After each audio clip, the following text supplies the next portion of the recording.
Greetings from Amera Astronomy Center and Jordan Planetarium at the University of Maine. My name is Sean Lotch, I'm the Planetarium Director, and I look forward to sharing some of the beauty and wonder of our universe with you here today. Well, what we're going to be doing is using Stellarium, which we used last time, and this is our second installment of our online sort of tours of the night sky, if you will, or constellation lectures.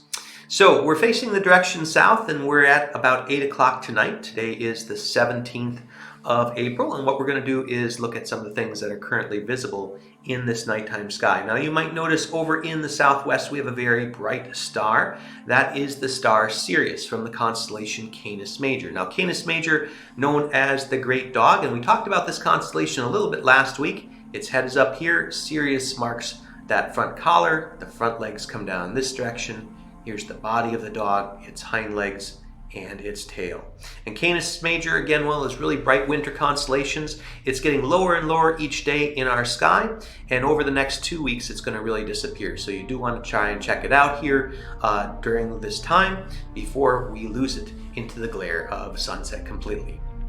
Well, Canis Major is one of those constellations. We'll take a quick look at it or draw it in, as we've been doing with some of our other constellations over time. And so we can take a look at it there, and there again we see that stick figure of our dog, Canis Major, that great hunting dog.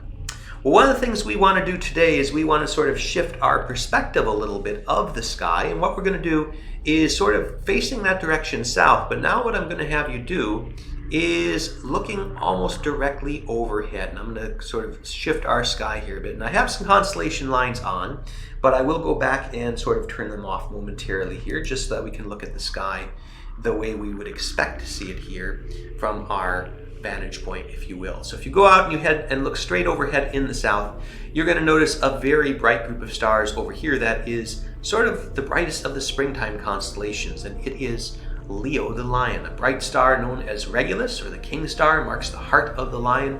Here is this backwards question mark, that is the head and mane. A rectangle of stars forms the lion's body, and Denobula marks its tail. Well, Leo is supposed to be a majestic lion. To me, it looks more like a stick figure of a mouse with a curly-Q tail, but that's one of the fun things about constellations, is you can draw your own pictures or patterns using your imagination.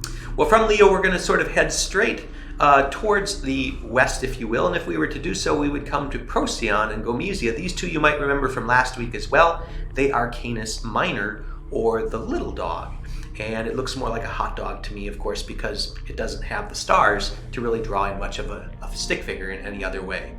Directly above that, we have the Gemini Twins, Castor and Pollux, which also we talked about last week. And again, the Gemini Twins, Canis Minor and Canis Major, all those winter constellations that we only have a short time left to see.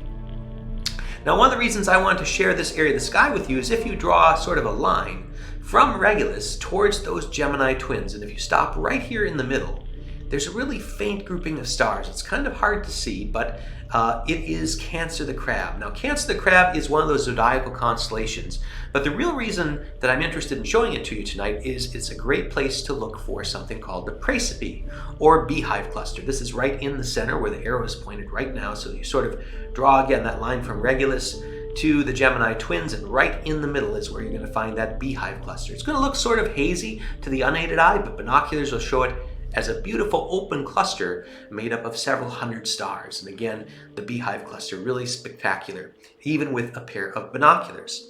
Well, let's go ahead and show those constellations once again so that you can see that. There we have those constellation drawings, if you will, that we're using to show you Leo the Lion right through here, the Gemini Twins that we mentioned, that little dog Canis Minor, and again Cancer the Crab right in this area of the sky. All right, well, what we want to do now is we're going to continue sort of shifting our sky a bit, and this time what I'm going to do is I'm going to go back, turn off those constellation lines once again, and we're going to move our sky sort of a little bit around. We're going to sort of twist around looking towards the north a bit. I am going to shift our direction here just a little bit over as well, and sort of pulling us here towards the north and down there again. That way you can see some of that northeastern horizon in the direction north.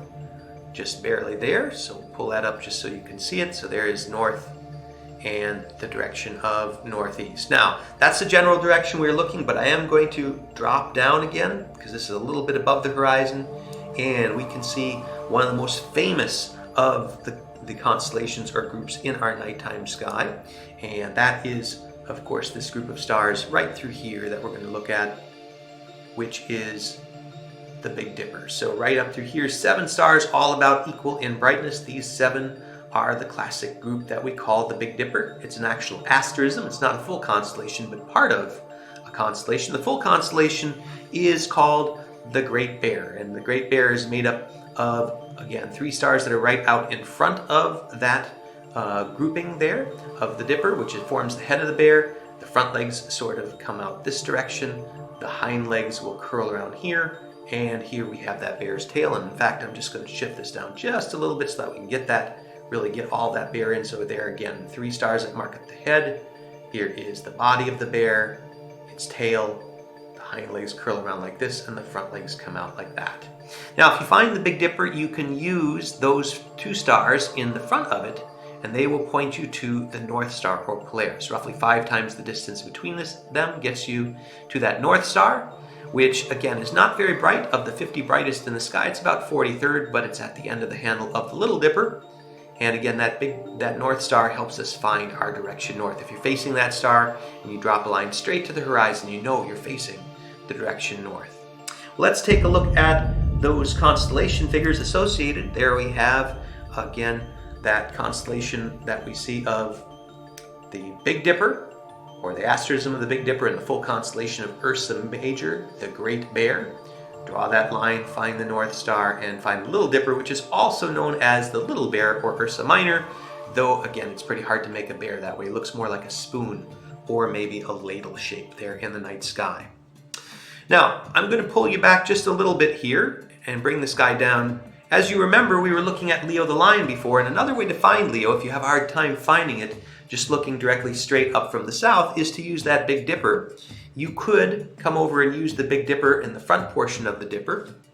I'm going to try and get that into our view a little bit better here.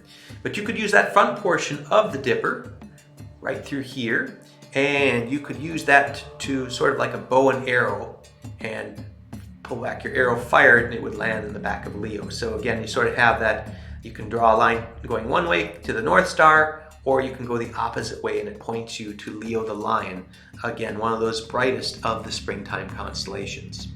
Well, lastly, I'm going to rotate around here just a little bit more, and we're going to come up here to a point where you can see a portion of the Big Dipper, and I'm going to sort of shrink down things a little bit here.